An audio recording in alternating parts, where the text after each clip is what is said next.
নমস্কাৰ, স্বাগতম জনাইছোঁ মই অন্য এটা ভিডিঅ'লৈ। আজি কোনো এইটো ভিডিঅ'ত কোনো ব্লগ বা এনেকৈ ফুৰা ভিডিঅ' বা এনেকৈ ট্ৰেভেলিং ব্লগ বা ঘৰৰ ভিডিঅ' হওক। আজি এইটো ভিডিঅ'ত কোনো ব্লগ বা ফুৰা ভিডিঅ' ট্ৰেভেল ভিডিঅ' তেনেকুৱা কোনো ব্লগ নহয়, তেনেকুৱা কোনো ভিডিঅ' নহয়, ঠিক আছে। আজি এই ভিডিঅ'টো মানে অলপ দিনৰ পৰা মই বনাম ভাবি আছিলোঁ, বনাবলৈ সময় পোৱা নাছিলোঁ কাৰণে বনোৱা নাছিলোঁ, ঠিক আছে। মানে কি হয়, ৰখিব পোৱা নাই ভিডিঅ'টো, মানে বনাবলৈ ৰখিব পোৱা নাই, কেনেকৈ ভিডিঅ'টো বনাব লাগি আছিলে। সেইকাৰণে ভাবিলোঁ আজি ভিডিঅ'টো টাইম অকণ উলিয়াই লৈ বনাই পঠাম, ঠিক আছে। দিনৰ আগৰ পৰা মানে কিছুমান নিউজত বা এনেকুৱা ভিডিঅ' পাই আছোঁ ইউটিউবত যে ট্ৰেডিং নাম কৰি লোন থন কৰিছে বা বেলেগৰ পৰা পইচা লৈছে, ট্ৰেডিঙত ইনভেষ্ট কৰিম, আপোনাক ৰিটাৰ্ণ দিম বুলি কৈ পইচা লৈছে। বহুতত শুনি আছোঁ মানে এইটো কথা, ট্ৰেডিঙত পইচা ইনভেষ্ট কৰিব আৰু ৰিটাৰ্ণ 10%, 5%কৈ মান্থলি দিব। সেই তেনেকুৱা ধৰণৰ ভিডিঅ' অলপ মই মানে নিউজ অলপ পাই আছোঁ, বেলেগত ভিডিঅ' দেখিছোঁ ইউটিউবত, ঠিক আছে। আৰু মই ভাবিলোঁ সেইটো কাৰণে ভিডিঅ' এটা আজি বনাই দিম এইটোৰ ওপৰত, ট্ৰেডিঙৰ ওপৰত। ট্ৰেডিং কৰি মানুহে পইচা বহুত টকা ইনকাম কৰিছে, লছ কৰি ফুৰিছে, প্ৰফিট কৰিছে, তেনেধৰণৰ বহুত ভিডিঅ' মানুহৰ মাজত শুনি আছোঁ। অলপ দিনৰ আগৰ পৰা বেছিকৈ শুনিছোঁ নিউজত।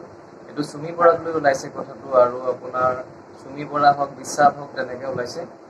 কোৱা শুনিছোঁ বিশালহঁতে, চুমিহঁতে পইচা মানুহৰ পৰা লৈছিলে, লৈ পিনি কি কৰিলে, সেই পইচাটো ট্ৰেডিঙত ইনভেষ্ট কৰিম বুলি, মই এজন ট্ৰেডাৰ হয়, তেনেকৈ কৈ পিনি পইচাটো ল'লে যে আপুনি মোক 1 লাখ টকা দিয়ক, ছাপ'জ কথাটো উদাহৰণ দিছোঁ, 1 লাখ টকা দিয়ক, মই আপোনাক মান্থলি 10%কৈ দিম, মান্থলি বা 5%কৈ দিম, তেনেকৈ কৈছিলে।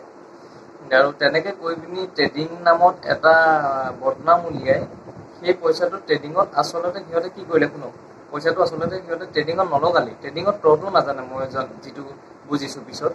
সিহঁতে চাগে চুমি বৰাই হওক, বিশালেই হওক, তেনেকৈ ট্ৰেডিঙৰ তৰতো নাজানে চাগে।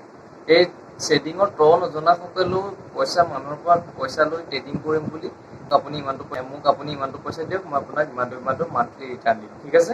তেনেকৈ বদনাম উলিয়াই পিনি এতিয়া চাওক, ট্ৰেডিঙৰ নাম লৈ পিনি কৰিছে আপোনালোকে, কিন্তু ট্ৰেডিঙৰ প্লেটফৰ্মখন আপোনালোকে বদনাম কৰি পেলাইছে, হয় নে নহয়। আমাৰ অসমততো বহুত পিছত ট্ৰেডিঙত নাম শুনিছে, এতিয়া খুব বেছি 2-3 বছৰৰ আগৰ মানৰ পৰা কিছুমানে মানে বেছিকৈ এবছৰমানৰ পৰা বেছি ট্ৰেণ্ডিঙত চলিব ল'লে, হয় নাই।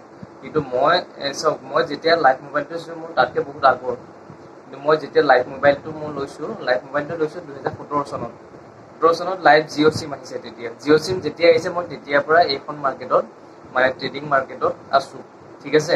কিন্তু কাৰোৰ পৰা পইচা লৈ যে মই আপুনি ইমান টকা দিয়ক বা আপুনি ইমান পাৰ্চেণ্ট দিম, তেনেকৈ মই কাৰোৰ পৰা পইচা লোৱা নাই, ঠিক আছে। এইখন প্লেটফৰ্মত মই বহুত দিনৰ পৰা আছোঁ, কিন্তু নিজৰ পইচা নিজে শিকক, শিকাৰ পিছত ইয়াত এক্সপিৰিয়েঞ্চ লোৱাৰ পিছত আপুনি ট্ৰেডিং কৰিব পাৰে। মোৰ কমচে কম এতিয়া 7 বছৰ হ'ল। বহুতে ক'ব পাৰে যে তোৰ 7 বছৰ হ'ল, ইমান টকা তোৰ পইচাচোন ডেইলি বহুত টকা ইনকাম কৰিব পাৰিলি হয়। চাওক, 7 বছৰ হ'ল বুলি মই আপোনাক কৈছোঁহে, নলেজ লোৱাহে মোৰ 7 বছৰ হৈছে, নলেজটো লোৱা মোৰ 7 বছৰ হ'ল, ঠিক আছে। জ্ঞান আহৰণ কৰা 7 বছৰ হ'ল এতিয়ালৈকে, সেইটো কৈছোঁ মই। তেতিয়া চাওক, 17 চনত মই 14 চনত মেট্ৰিক পাছ কৰিছোঁ, আৰু 17ত 17ত আপোনাৰ ক'ত আছোঁ, ফাৰ্ষ্ট চেমত আছোঁ, BA ফাৰ্ষ্ট চেম পঢ়ি আছোঁ, হয় নে নহয়। আৰু BA ফাৰ্ষ্ট চেমত পঢ়ি থকা ল'ৰা এটাই ক'ৰ পৰা কেপিটেল গোটাব আপোনালোকে কওকচোন। মই তেতিয়া নলেজ লৈ আছোঁ, হয়, কিন্তু কেপিটেল ঘৰৰ মানুহেতো ছাপোৰ্ট নকৰে। ঘৰৰ মানুহে নাজানে যে, ঘৰৰ মানুহে সেইটো কাৰণে ঘৰৰ মানুহে জুৱা বুলি কয়, নাজানে কাৰণে জুৱা বুলি কয়। ট্ৰেডিং কোনো জুৱা নহয়।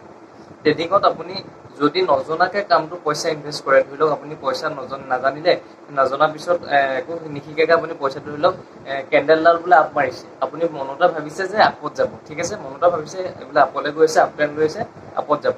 আপুনি মনতে ভাবিলে ওপৰত যাব, মই লগাই দিওঁ। কিন্তু সেই তেনেকুৱাতে আপ ট্ৰেণ্ড ধৰি আছিলে, ডাউন ট্ৰেণ্ড মাৰি দিলে, মানে ডাইৰেকশ্যন চেঞ্জ লৈ ল'লে, ঠিক আছে। আপোনালোকে যদি সেই ডাইৰেকশ্যন চেঞ্জ লৈ লয়, মনে ভাবিলে আপুনি লগাই দিলে, এদিন পালে, আৰু এদিন ধৰি লওক মনে ভাবিলে ওপৰলৈ যাব বা ডাউনত আহিব, পইচা পালে, মানে আপুনি কোনোবা দিনটো মাৰ খাবই পইচা। কাৰণ কেলৈ, মনে জানি আপুনি তাত ট্ৰেডিং কৰিব নোৱাৰে, ট্ৰেড ল'ব নোৱাৰে। কাৰণ এটা ট্ৰেড ল'বলৈ আপুনি বহুত এক্সপিৰিয়েঞ্চ লাগিব, বহুত নলেজ লাগিব, এনেই নহয় ট্ৰেডিং। আপুনি ট্ৰেডিংটো শিকিব লাগিব, তাৰপিছতে। সেইটো কাৰণে মানুহে জুৱা বুলি কয়। যদি নজনাকৈ শিকে আপুনি, সেইটো জুৱা হৈ পৰিব, ঠিক আছে। নজনাকৈ শিকিলে আপুনি জুৱা। যদি আপুনি প্ৰেক্টিকেল কৰে, শিকে, তাৰ আগত শিকি লৈ প্ৰেক্টিকেল কৰে, তাৰপিছত নলেজ বাঢ়ি গ্ৰেইন হৈ গৈ আছে, আপোনাৰ প্ৰপাৰ নলেজ পাই আছে, এটা ছাকচেছ ট্ৰেডাৰ, তেতিয়াহে আপুনি ছাকচেছ ট্ৰেডাৰ বনিব পাৰিব। সেয়েহে মই ইমান দিন হ'ল সেইটো কাৰণে মোৰ কেপিটেল নাই, কাৰণ ষ্টুডেণ্ট এটা পঢ়াই পইচা ক'ত পাব, নাপাওঁ কাৰণে মই আজিলৈকে ভাল কেপিটেল এটা তেতিয়া মানে নলেজ লৈছিলোঁ কাৰণে গোটাব পৰা নাই। এতিয়া আৰম্ভ কৰিছোঁ মই নলেজ তেতিয়াই লোৱা, কিন্তু এতিয়ালৈকে মই মাৰ্কেটখনত আছোঁ এতিয়ালৈকে বৰ্তমান, ঠিক আছে। আৰু সেয়ে মানে চুমি বৰাহঁতে এনেই মানুহৰ পৰা বহুত টকা লৈ পিনি আৰু ট্ৰেডিংটো বদনামটো ওলাই গ'ল। বিশেষকৈ ট্ৰেডিঙৰ নামত এটা লুণ্ঠন, মানে এতিয়া অসমৰ ল'ৰা ছোৱালী কি হৈছে, ট্ৰেডিং নামত এতিয়া ভয় খাব কৰিবলৈ, বহুতে বাধা দিব যে এইটো নকৰিবি, এইটো ইলিগেল। ট্ৰেডিং কোনো ইলিগেল নহয়, ভাৰতত চলি আছে ট্ৰেডিং, কাৰণ চৰকাৰক যিটো টেক্স দিব লাগে সেইটো কেতিয়াও ট্ৰেডিঙত, চৰকাৰক যিটো পইচা টেক্স দিয়ে সেইটো কেতিয়াও ইলিগেল নপৰে। মই বাৰু বিশেষকৈ ক্ৰিপ্ট' মাৰ্কেটত থাকোঁ, মই শ্বেয়াৰ মাৰ্কেটত নকৰোঁ। ট্ৰেডিং কৰোঁ শ্বেয়াৰ মাৰ্কেটত নকৰোঁ, ক্ৰিপ্ট' কাৰেঞ্চিত কৰোঁ, USDT পেয়াৰত কৰোঁ, ডলাৰ বাই কৰোঁ, ডলাৰত আপোনাৰ ট্ৰেড লওঁ মই, ঠিক আছে। আৰু বিশেষকৈ এতিয়া চাওক, আপোনালোকে ট্ৰেডিঙত নাম লৈ পিনি পইচা লুণ্ঠন কৰি সেইটো ট্ৰেডিং প্লেটফৰ্মটো আপোনাৰ বদনাম কৰাৰ অধিকাৰ নাই, 1 নম্বৰ কথা। আৰু 2 নম্বৰত, আপোনালোকে যদি নিজে ট্ৰেডিং কৰি পইচা ইনকাম কৰিব বিচাৰিছে, আগত প্ৰথম শিকক, তাৰপিছত কমকৈ 1000, 2000, 3000 লৈ পিনি আপুনি প্ৰেক্টিচ কৰক। তাৰপিছত আপুনি এইখন ফিল্ডত প্ৰপাৰ যেতিয়া নলেজ পাব, ছাকচেছ ট্ৰেডাৰ এজন বনিবলৈ সক্ষম হ'ব, তাত কোনো বাধা নাই। আৰু কিছুমানে কৈছে যে চুমি বৰাই হওক বা আৰু কি কয় বিশালেই হওক, বেলেগৰ পৰা টকা লৈ 5%কে মান্থলি দিয়াটো কৈছে, বা 10%কে মান্থলি দিব। সেইটো কোনো ডাঙৰ কথা নহয়। মই এদিনত 80%কে লৈছোঁ, মানে 80%কে লৈছোঁ এদিনত ট্ৰেডিং কৰি, 80% লৈছোঁ। কিন্তু এই মাহেকত দিয়াটো কোনো ডাঙৰ কথা নহয়। এদিনত 80% মই লৈছোঁ, নিজে লৈছোঁ, আৰু মাহেকত দিয়াটো কোনো ডাঙৰ কথা নহয়। সেইটো সম্ভৱ, কিন্তু বহুতে অসম্ভৱ বুলি কয়। যি নলেজ আছে, যাৰ প্ৰপাৰ ট্ৰেডিংটো জানে, যি ছাকচেছ এজন প্ৰ' ট্ৰেডাৰ হয়, তেখেতে জানে সেইটোৰ ওপৰত কিমান পাৰ্চেণ্ট। 80%টো বহুত কম এদিনত। আৰু এজনে কৈছে, আৰু এজনে কৈছে, মই নিউজত পাইছোঁ, ইউটিউবৰ ভিডিঅ'ত পাইছোঁ, বহুতে স্বপ্নলীল দাস যেনেকৈ আমাৰ অসমৰ এজন ভাইৰেল মানুহ ট্ৰেডিঙৰ, সকলোৱে জানে, সেইজনৰ ওচৰত এজনে ক্লাছ কৰিছিলে। ক্লাছ কৰি কিনি কি হ'ল, সেইজনে ক্লাছ কৰিলে 3 মাহ, 3 মাহৰ পিছত 6 মাহমানৰ পিছত তেখেতে নিজে ট্ৰেড ল'লে। ট্ৰেড লোৱাৰ পিছত কি হ'ল, ট্ৰেড লোৱাৰ পিছত তেখেতে 17 লাখ টকা লছ কৰিলে, ঠিক আছে। 17 লাখ টকা লছ কৰি স্বপ্নলীল দাসৰ ওচৰত গৈছে। মই আজিলৈকে স্বপ্নলীল দাসৰ ওচৰত ক্লাছ কৰা নাই বাৰু, মই যিমানখিনি মোৰ নলেজ আছে মই অলৰেডি এইবোৰ ইউটিউবতে আগতে চাই মেলি নিজে ফ্ৰীকৈ শিকা, সেইটো মই নকওঁ। ফ্ৰীতে শিকাৰ লগতে মোৰ এক্সপিৰিয়েঞ্চ এতিয়া হ'ল, বহুত অভিজ্ঞতা হ'ল ট্ৰেডিঙৰ ওপৰত। এতিয়াও বহুত শিকিবলৈ বাকী আছে, নাই বুলি নকওঁ। আপোনাৰ নতুন নতুন ষ্ট্ৰেটেজি সদায় ওলাই থাকে।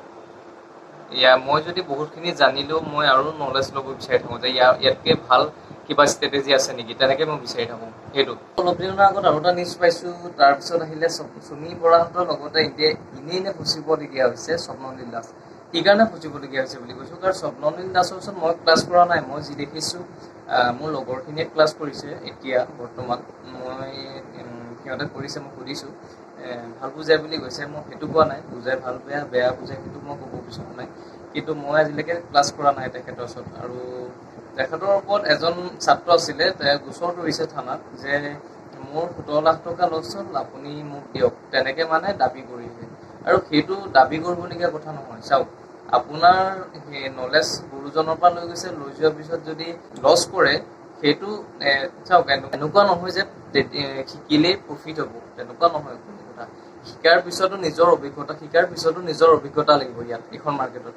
আৰু সেইজনে নিজেই ট্ৰেডিং কৰিছে, স্বপ্নলীল দাসৰ ওচৰত ক্লাছ কৰিছে, ক্লাছ কৰি ট্ৰেডিং কৰিছে, ঠিক আছে। মানে নিজৰ পইচা নিজে ট্ৰেড লগাইছে, আৰু লষ্ট হ'লত তেখেতৰ ওচৰলৈ বিচাৰি গৈছে, সেইটো কথা নহয়। কাৰণ আপুনি যদি প্ৰফিট হ'লহেঁতেন আপুনি দিলেহেঁতেন নেকি স্বপ্নলীল দাসক, সেইটো কথা। আপুনি নিদিয়ে কেতিয়াও, আৰু প্ৰফিট হ'লেও নিদিয়ে, লষ্ট হ'লেও আপুনি নিদিয়ে, হয়নে? সেইটো। আৰু গুৰুজনে শিকোৱাৰ পিছতো, টিচাৰজনে শিকোৱাৰ পিছতো নিজৰ এক্সট্ৰা ষ্ট্ৰেটেজি এটা লাগে বিশেষকৈ। আৰু সেইটো লোৱাৰ পিছত আপুনি ট্ৰেডিঙত নামক, ভালকৈ প্ৰথম কমকৈ কৰি শিকি লওক, তাৰপিছত আপুনি ট্ৰেডিং কৰক, কোনো বাধা নাই। আৰু যদি আপোনাৰ প্ৰপাৰ নলেজ থাকে, আপুনি যদি এক্সপিৰিয়েঞ্চ থাকে, আপুনি কেতিয়াও 10টা ট্ৰেড ল'লে ধৰি লওক, 10টাৰ ভিতৰত আপোনাৰ 2টা মাইনাছ লছ যাব পাৰে, কিন্তু 8টা আপোনাৰ প্ৰফিট ওলাই যায়। সেই যদি আপুনি 10টাৰ ভিতৰত 10টাই লছ খায়, সেইটো আপুনি প্ৰ' বা ছাকচেছ ট্ৰেডাৰ নপৰে। আপুনি বেছিক নাথাকে, আপুনি প্ৰপাৰ নলেজ লৈ নকৰিলে, সেইটো কাৰণে আপোনাৰ লছ খাব পাৰে, 17 লাখ টকা লছ হ'ব পাৰে, ঠিক আছে।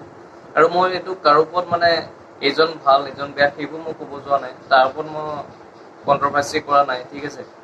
আৰু মই এইটো কাৰণে বনাইছোঁ যে ট্ৰেডিং প্লেটফৰ্মক লৈ বদনাম কিয় আনিছে আপোনালোকে, সেইটো কথা।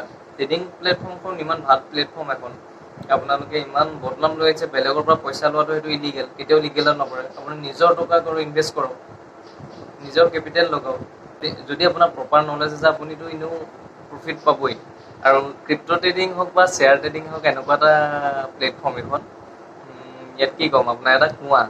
ইয়াত আপুনি যিমান ডুবকি বেছিকৈ একেবাৰে ল'ব বিচাৰিব আপুনি ডুবি মৰি যাব। সেইটো মোৰ ডাইলগ নহয় বাৰু, বেলেগৰ। কিন্তু এটাই কথা, কম কমকৈ খাই থাকিব পাৰিব আপুনি পানী লৈ লৈ, কিন্তু একেকোবে খাম বুলি ভাবিলে ডুবি মৰি যাব, হয়নে নহয়? আৰু সেইটো কাৰণে আপুনি নিজে ট্ৰেডিংটো শিকক, তাৰপিছত কৰক। অলপমান শিকি লৈ অলপ দিন শিকিবা। ট্ৰেডিং এনেকুৱা এটা বস্তু নহয় যে 3 মাহ বা 4 মাহ বা এবছৰ শিকি পিনি আপুনি এটা ছাকচেছ প্ৰ' ট্ৰেডাৰ বনিব পাৰিব, তেনেকুৱাতো কথা নহয়। প্ৰথম সময় দিয়ক, ইয়াত শিকক, নলেজ প্ৰপাৰ নলেজ লওক, তাৰপিছত লাহে লাহে কমকৈ ট্ৰেড কৰক, ছাকচেছ হৈ গৈ থাকিব। আপুনি বোলে জানিলে মোৰ এটা মানে ভাল ইনকাম আহিছে, আৰু তেতিয়া আপুনি কেপিটেল যদি নিজৰ সামৰ্থ্য লৈ যদি সৰহকৈ লগাওক। আৰু ট্ৰেডিঙত এনেকুৱা এটা কেপিটেল লগাব লাগে যিটো পইচা লছ হ'লেও মাইনাছ হ'লেও আপোনাৰ যাতে কোনো গাত নালাগে, মানে ঢুপুলিয়াই ফুৰিব নালাগে। মোৰ ইমানটো গ'ল ইমানটো গ'ল, সেইবোৰ যাতে ঢুপুলিয়াই ফুৰিবলগীয়া নহয়। ট্ৰেডিঙত সেইটো পইচাহে লগাব লাগে যিটো আপোনাৰ বাচি থকা পইচা, সেইটোহে লগাওক। সেইটো লগাৰ পিছত যদি ছাকচেছ পায় অলপ অলপ প্ৰফিট লৈ থাকক, গেইন কৰি গৈ থাকক, তাত কোনো আপত্তি নাই। কিন্তু এই বদনামটো ওলোৱাৰ কাৰণে মই ভাবিলোঁ ভিডিঅ' এটা বনাই দিওঁ, সেইটো ওপৰত কাৰণেহে মই ভিডিঅ'টো বনালোঁ। আৰু কাৰো ওপৰত মই ভাল বেয়া ক'বলৈ যোৱা নাই, ঠিক আছে। যিটো ৰাইট হয় সেইটোৱে ক'ব বিচাৰিছোঁ মই। সেই স্বপ্ননীল দাসৰ কথাই কৈছোঁ, শিৱসাগৰ যিজন ট্ৰেডাৰ হয়, অসমৰ প্ৰ' ট্ৰেডাৰ। তেখেতক এতিয়া তেখেত ইনে ফচিছে, কাৰণ এখন ডিফেণ্ডাৰ আছে আৰু এখন মাৰ্চিডিজ আছে আৰু ডুকাটি আছে। কিন্তু সেয়া পইচা, সেয়া টকা, সেই গাড়ী যে লৈছে, সেয়াত নিজৰ তেখেতৰ সামৰ্থ্য অনুযায়ী যিখিনি প্ৰফিট পালে ইমান 5 বছৰ দিনে কষ্ট কৰি, সেইখিনিৰ পৰাহে তেওঁ ক্ৰয় কৰিছে, ঠিক আছে, কিনিছে, গাড়ী কিনিছে। কিন্তু লোকৰ পইচাৰে কিনা নাই। আৰু যে কোৰ্চ লোৱাৰ কাৰণে 60,000 টকা লয় বুলি মই কোৱা শুনিছোঁ, মই গম নাপাওঁ বাৰু। মোৰ লগৰ দুটাই কৰিছে কোৰ্চ, সিহঁতে গম পায়। তাহাঁতক সুধিলত 60,000 টকা দি কোৰ্চ লৈছে, ঠিক আছে। আৰু সেইটো এনেকুৱা কথা, 60,000 টকা যে লৈছে সেইটো ফ্ৰীকৈ কোনেও দিব নোৱাৰে। 1 নম্বৰ কথা, ফ্ৰীকৈ এইটো কাৰণে দিব নোৱাৰে কাৰণ তেওঁ নিজৰ সময় দি নিজে বেলেগক শিকাইছে। আৰু আপোনাক আজিকালি কোনো ফ্ৰীকৈ নিশিকায়। আৰু 60,000 টকা বহুত কম পইচাত শিকাইছে। মই ছাপোৰ্ট কৰিব যোৱা নাই, ঠিক আছে। মই কৈছোঁ কথাটো, মানে জাষ্ট মোৰ ফালৰ পৰা কৈছোঁ। 60,000 টকাত কোনো কোৰ্চ নিবিকে। আৰু 60,000 টকাত ধৰি টেক্স চেক্স দি মেলি থাকেহে কিবা এটা চাগে তেখেতৰ। আৰু নিজৰ ৰেচপেক্টটো দিবই লাগিব, কাৰণ নিজেই আগতে বহুত কষ্ট কৰি পিনি শিকা। আৰু সেইটো বস্তু যদি বেলেগক ফ্ৰীকৈ শিকাই দিয়ে, আৰু ফ্ৰী কেতিয়াও ভেলু নাথাকে, ফ্ৰী বস্তুত ভেলু নিদিয়ে। সেইটো কাৰণে কোৰ্চটো পইচা দি কিনি পিনি কৰিবলগীয়া হৈছে। আৰু সেইখিনিয়ে, আৰু বাকী কি ক'বলগীয়া একো নাই। কিন্তু ট্ৰেডিঙক নাম লৈ বদনাম কৰাৰ কাৰণে মই এই ভিডিঅ'টো বনাবলগীয়া হ'ল। বহুতে ট্ৰেডিঙৰ তওটোও নাজানে, সেই হ'লেও ট্ৰেডিঙৰ নাম লৈ মানুহৰ পৰা পইচা লৈ লুটিছে, তো বহুত টকা পইচা খালে, আৰু এতিয়া পলাই ফুৰিছে পুলিচৰ ভয়ত। সেইটোৱে, আৰু বাকী একো ক'বলগীয়া নাই। ট্ৰেডিংটো কোনো বেয়া প্লেটফৰ্ম নহয়, শিকক। ট্ৰেডিঙক লৈ বদনাম, বেলেগৰ পৰা পইচা লোৱাটোহে ইলিগেল। বেলেগৰ পৰা লৈ পিনি পঢ়াটো, ট্ৰেডিং কৰাটো এইটো ইলিগেলত পৰে।